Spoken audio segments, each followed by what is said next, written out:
Olá, pessoal! Tudo bem com vocês? Hoje daremos início ao conteúdo da disciplina de análise das demonstrações contábeis. E eu proponho iniciarmos a nossa discussão com uma introdução geral sobre a temática. Para isso, eu usei o capítulo 1 desse livro aqui, que é o livro de Análise Didática das Demonstrações Contábeis. É o livro dos autores Eliseu Martins, Miranda e Diniz. O capítulo 1 estará disponível para leitura e estudo de vocês também via UFR Virtual, tudo bem? Bom, para darmos início à nossa discussão, eu proponho algumas questões aqui nesse slide para que vocês possam responder para mim aí do outro lado da telinha. Primeira questão que eu te faço é: o que é contabilidade para você? Quais as limitações da contabilidade, se é que existe alguma? E por fim, te pergunto: a quem se destina a informação contábil? Bom, espero que tenha dado tempo de você responder e refletir um pouquinho sobre essas questões. Qualquer coisa, dá um pause aí e pensa um pouquinho mais, tudo bem? Bom, a contabilidade, ela é um modelo que procura representar o que vem ocorrendo com a empresa. Mas vejam que como modelo, por definição, modelo é uma apresentação da realidade, nunca a própria realidade, né? Então é uma simplificação da realidade. As demonstrações contábeis informam parte de verdade acerca da realidade econômica e financeira da entidade. São representações que procuram retratar a realidade, mas são sempre limitadas. Bom, então vejam que a gente tem como objetivo na contabilidade a geração de informações úteis para a tomada de decisão. E para que isso aconteça, a contabilidade passa por um processo de registro dos fatos, como nós vamos ver na sequência, de maneira a retratar essa realidade, de uma maneira simplificada, né? Como um modelo. A terceira pergunta era a seguinte: a quem se destina a informação contábil? A informação contábil, ela se destina para todo ou qualquer usuário dessa informação, né? Seja entidade pessoa física ou seja entidade pessoa jurídica que tem interesse naquela informação contábil daquela empresa específica, ok? Bom, como vocês já sabem, existem duas classificações quanto aos usuários da contabilidade: os usuários internos e os usuários externos. Os usuários internos são aqueles usuários que estão dentro da organização. Os usuários externos são aqueles que estão fora da organização. Os autores mencionam no livro que a contabilidade nasceu da abordagem gerencial. Isso é, que a contabilidade nasce para atender os interesses dos usuários internos. Especificamente, a contabilidade ela era destinada ao dono do patrimônio, ou seja, ao proprietário da organização, e que ele gostaria de saber e controlar esse patrimônio e as variações de suas riquezas. A contabilidade ela passa a atender os usuários externos a partir de 1673, assim gerando informações para credores, né, banqueiros, investidores, ao fisco, governo, entre outros usuários externos. E vejam que essa não é uma tarefa fácil, né? Pois temos diversos usuários da informação. E aí, o desafio da contabilidade é criar um modelo que atenda às diferentes demandas dos vários usuários interessados na informação contábil. E esses modelos, eles se materializaram na contabilidade através ou a partir das demonstrações contábeis, isto é, dos relatórios financeiros gerados pela contabilidade. O contador, então, tem um papel fundamental para conseguir chegar a esse produto final que são os relatórios financeiros. E as etapas desse processo que deve ser seguido pelo contador estão descritos nesse slide. No primeiro momento, o contador deve captar todos os fatos que estão ocorrendo na empresa e depois registrar esses fatos num sistema de informação. Esse sistema de informação ele vai acumulando todas essas informações jogadas pelo contador, né? E desse acúmulo de fatos, eu consigo trazer resumos sobre os acontecimentos em um certo período. Consigo criar e emitir um resumo que servirá de suporte para a interpretação de todo o processo e do resultado. Então vejam, pessoal, que o contador ele tem um papel crucial aí no que tange os registros das operações. E os fatos, então, eles são a matéria-prima para o contador. E a partir desse registro dos fatos no sistema, o contador consegue emitir como resultado final, como produto final, as demonstrações contábeis, os relatórios financeiros. O CPC 00, ele menciona o objetivo dos relatórios financeiros, da seguinte maneira: que o objetivo dos relatórios consiste em fornecer informações financeiras sobre a entidade que reporta que sejam úteis para investidores, credores por empréstimos e outros credores existentes e potenciais na tomada de decisão referente à oferta de recursos da entidade. Vejam os meus grifos aí e eles sintetizam o objetivo dos relatórios financeiros, que nada mais é do que gerar informações financeiras que sejam úteis para a tomada de decisão dos usuários. O CPC 00 ele já deixa bem claro quais são as restrições do relatório financeiro. O relatório financeiro não se destina a apresentar o valor da entidade que reporta, mas fornece informações para auxiliar investidores, credores por empréstimos e outros credores, existentes e em potenciais, a estimar o valor da entidade que reporta. Então vejam, gente, aqui o CPC já deixa bem claro que um relatório financeiro ele não demonstra o valor da empresa, né? Para isso existem metodologias de valuation. O relatório financeiro ele vai auxiliar os usuários da informação a estimar esse valor, mas não é de fato a valoração da empresa.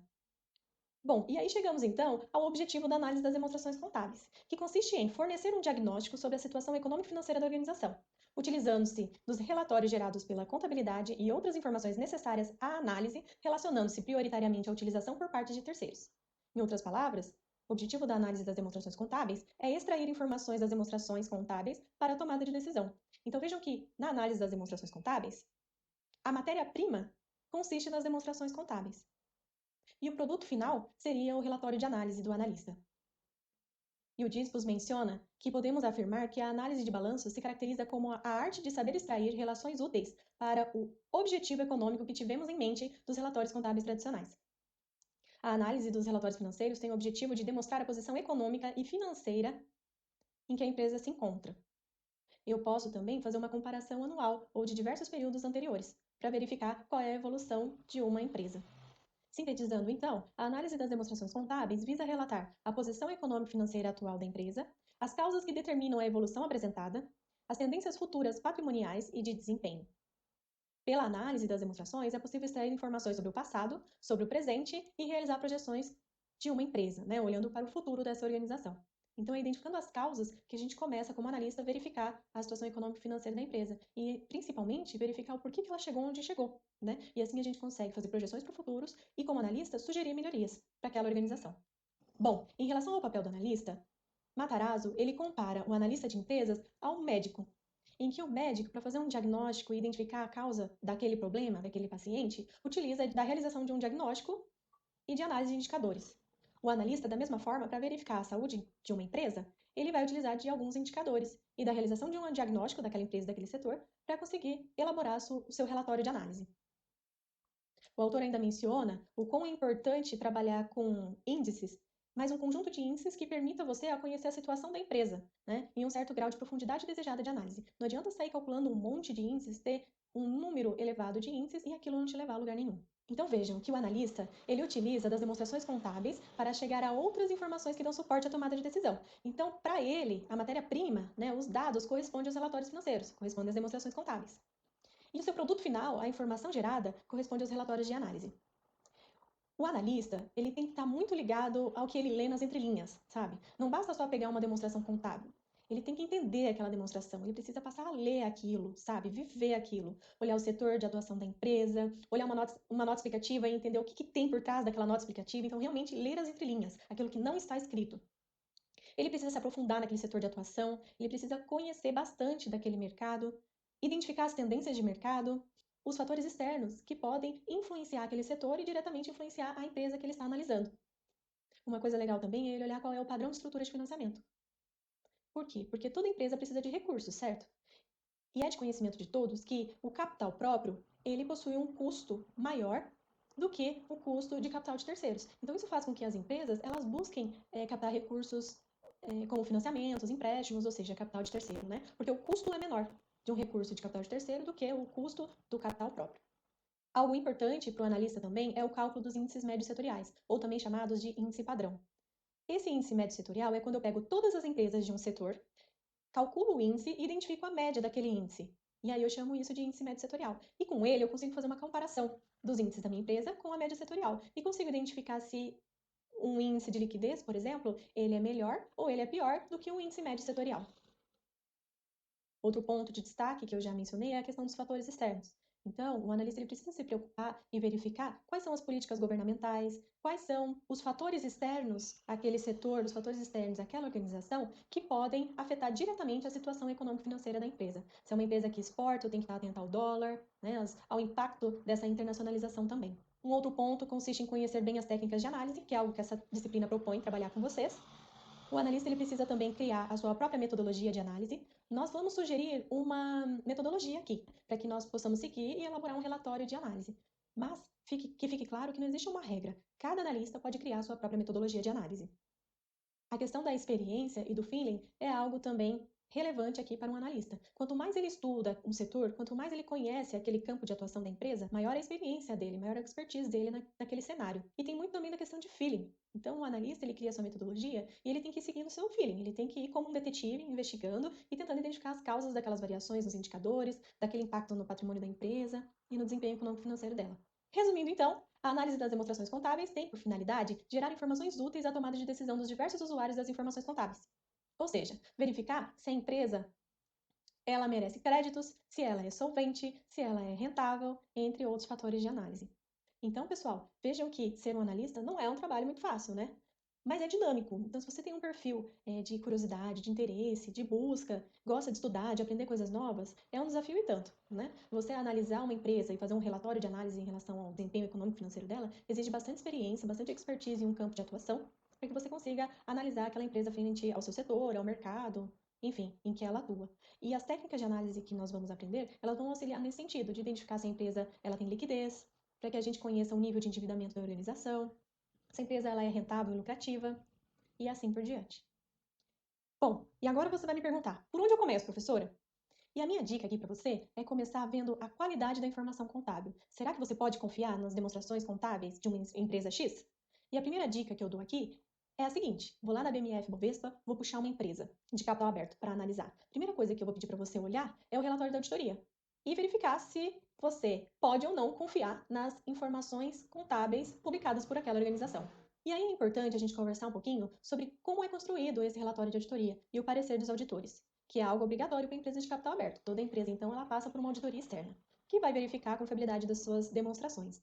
Estão alinhadas aí as normas internacionais da profissão contábil. Vejam, aqui nos slides eu tenho para vocês quais são os itens obrigatórios que vão constar em um relatório de auditoria. Então, nele, eu tenho o título e destinatário, a opinião do auditor, a base para a opinião do auditor, a avaliação acerca da continuidade operacional da empresa, os principais assuntos de auditoria, a responsabilidade da administração pelas demonstrações contábeis, a responsabilidade do auditor na revisão das demonstrações contábeis, outras responsabilidades por parte do auditor na emissão do parecer, e, por fim, o nome do auditor responsável com assinatura e localidade e data da emissão do relatório de auditoria. Bom, vamos passar em cada um desses itens para que vocês possam conhecer e verificar quando abrirem um parecer de auditoria. Na parte da opinião do auditor, deve constar lá a quem está sendo emitido o relatório, ou seja, identificação da empresa auditada, certo? E vai aparecer sempre assim, que nem dentro do quadrado aí. Relatório do auditor independente, pode ser sem ressalva, pode ser com ressalva. Então vejam aqui, eu trouxe o caso da Arezo. Então, relatório do auditor independente sobre as demonstrações financeiras individuais e consolidadas aos administradores e acionistas da Arezo Indústria e Comércio S.A. Dentro da opinião do auditor, terá um parágrafo da abrangência da auditoria, em que ele coloca em e-mail padrão o seguinte parágrafo. Acompanhem comigo. Examinamos as demonstrações financeiras individuais e consolidadas da companhia, tarará, identificadas como controladora e consolidada, respectivamente, que compreendem o balanço patrimonial em 31 de dezembro de 2000x1 e as respectivas demonstrações do resultado abrangente, das mutações do PL e do fluxo de caixa, para o exercício findo naquela data, bem como as correspondentes notas explicativas, incluindo o resumo das principais práticas contábeis. Essa parte, pessoal, da opinião dos auditores é uma das partes mais relevantes do parecer, e ela pode ser apresentada, então, com ressalva ou sem ressalva.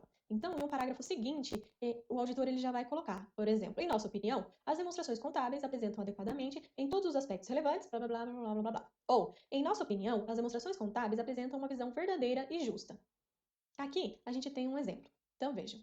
Em nossa opinião, as demonstrações contábeis individuais e consolidadas acima referidas apresentam adequadamente, em todos os aspectos relevantes, da posição patrimonial e financeira individual e consolidada da companhia ABC em 31 de dezembro de 2000x1, o desempenho individual e consolidado de suas operações e os seus fluxos de caixa para o exercício findo naquela data, de acordo com as práticas contábeis adotadas no Brasil e com as normas internacionais de relatório financeiro emitidas pelo International Accounting Standard Board. Existem três tipos de opiniões modificadas. O auditor ele pode dar uma opinião com ressalva, uma opinião adversa ou uma opinião com abstenção de opinião. A opinião com ressalva ela é dada quando o auditor verificar que as demonstrações contábeis apresentam distorções relevantes e que essas distorções elas são relevantes, mas elas não são generalizadas. Uma opinião com ressalva ela pode acontecer também quando dá impossibilidade de obter evidência de auditoria apropriada e suficiente. Ela é tida como relevante, mas também não generalizada. Agora, quando a opinião do auditor ela é, por exemplo, uma opinião adversa, ela ocorre quando as demonstrações contábeis apresentam distorções relevantes e essas distorções, além de relevantes, elas são generalizadas. E eu tenho uma abstenção de opinião quando da impossibilidade de obter evidência de auditoria apropriada e suficiente, isso é tido como relevante e generalizado. Veja um exemplo de uma opinião com ressalva. Em nossa opinião, exceto pelos efeitos do assunto descrito no parágrafo a seguir, denominado base para opinião com ressalva, as demonstrações contábeis acima referidas apresentam adequadamente em todos os aspectos relevantes a posição patrimonial e financeira da companhia ABC em 31 de dezembro de 2000x1, o desempenho de suas operações e os seus fluxos de caixa para o exercício findo naquela data, de acordo com as práticas contábeis adotadas. Vejam agora um exemplo de opinião adversa, pessoal. Em nossa opinião, devido à relevância dos valores mencionados no parágrafo base para a opinião adversa, as demonstrações contábeis consolidadas não apresentam adequadamente a posição patrimonial e financeira consolidada da companhia ABC e suas controladas em 31 de dezembro de 2000x1. O desempenho consolidado das suas operações e os fluxos de caixa consolidados para o exercício findo em 31 de dezembro de 2000x1, de acordo com as normas internacionais de relatório financeiro. E, por fim, um exemplo de abstenção de opinião do auditor. Devido à relevância do assunto descrito no parágrafo base para a abstenção de opinião, não nos foi possível obter evidência de auditoria apropriada e suficiente para fundamentar nossa opinião de auditoria. Consequentemente, não expressamos uma opinião sobre as demonstrações contábeis acima referidas. Na parte da base para a opinião, tudo o que se afirma nessa seção é obrigatoriamente papel do auditor independente. É colocado como um lembrete aí ao leitor. É sempre a mesma redação, a não ser que ocorra um parecer com ressalva, adversa ou abstenção. Na seção de parágrafos de ênfase, quando o auditor possui elementos que considera relevantes aos usuários das demonstrações contábeis, mas que, por exemplo, não chegaram ainda ao ponto de exigir uma ressalva no parecer. Essas ênfases podem ser decorrentes de vários fatores. Alguns exemplos de ênfase, pessoal. Chamamos a atenção para a nota X, as demonstrações contábeis, que descreve a incerteza relacionada com o resultado da ação judicial movida contra a companhia pela empresa XYZ. Nossa opinião não contém ressalva relacionada a esse assunto. Mas vejam que ele já coloca como uma ênfase, como uma observação. Na seção Continuidade Operacional, é responsabilidade do auditor analisar e informar se há incerteza significativa relacionada com eventos ou condições que, individualmente ou coletivamente, possam levantar dúvidas significativas sobre a capacidade da empresa de manter sua continuidade operacional no curto prazo, até o final do próximo exercício social. Essa seção só aparece se o risco efetivamente existir. Caso contrário, ela não irá aparecer. Vejam que não é algo comum, mas que pode acontecer, tá bom, pessoal? Então fica aí um exemplo para vocês.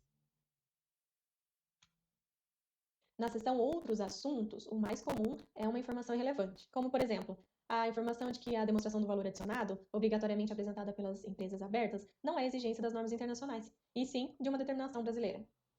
E assim, vai linhas e linhas para que essa informação, que simplesmente bastaria ser dada na própria demonstração, fosse mencionada, como, por exemplo, DVA, requerida pela CVM, mas não pelas IFRS. Nessa seção também são colocados alguns pontos importantes, como, por exemplo, de que o relatório da administração foi lido pelos auditores, mas não editado, e, por consequência, não abrangido na opinião, mas que não contém inconsistência com as demonstrações contábeis.